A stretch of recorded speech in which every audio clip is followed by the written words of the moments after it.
Google's Home Hub combines a Google Smart Assistant with a 7-inch screen in a small package. It'll show you information from Google Assistant, play music and TV, act as a photo frame and guide you step by step through cooking recipes, all at the command of your voice.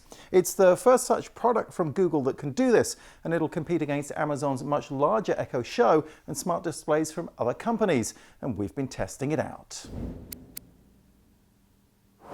Now, when I first saw the Google Home Hub, I was surprised at the size. It looks bigger in photos, and I think that's something of an optical illusion because this screen kind of looks like an iPad, and iPads are much bigger than this.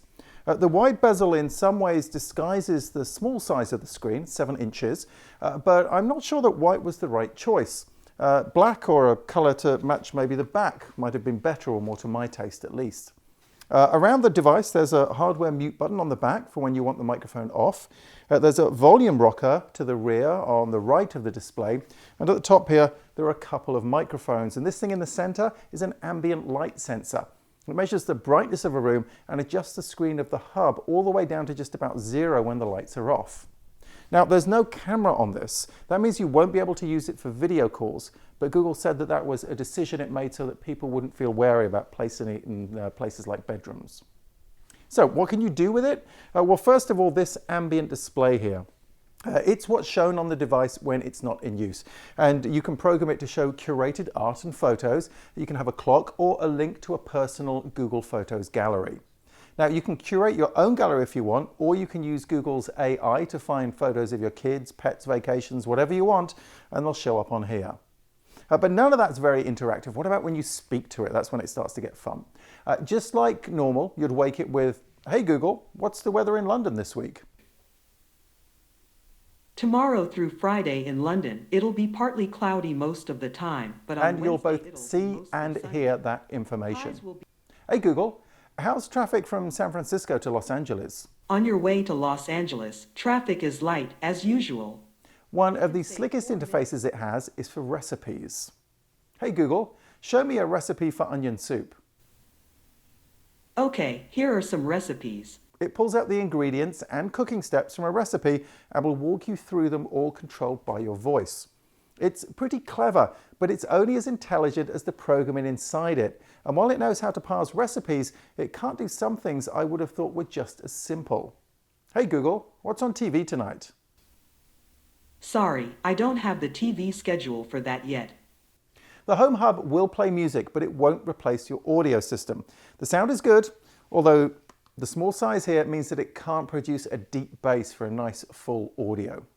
The device itself connects to Google Play Music, YouTube Music, Spotify, Pandora, and Deezer, and you can stream hundreds of radio stations through the voice interface too. This is BBC Radio 5 Live. When Google showed off the Home Hub, I was most excited though for the smart home integration. It promises to provide an interface to your entire smart home on a single page, or at least all the Google Home compatible products that you have. And this is what it looks like. Everything is listed by device type, or I can press this button to switch to a listing by room. Products from Nest, which is owned by Google, work best, as you might expect. You can use voice or the touchscreen to adjust a Nest thermostat or stream a Nest security camera, but non-Google products also work.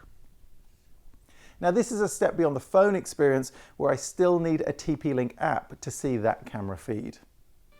You can see all the Chromecast devices in your house and what they're playing. You can control them too. You can switch on and off lights around your entire home.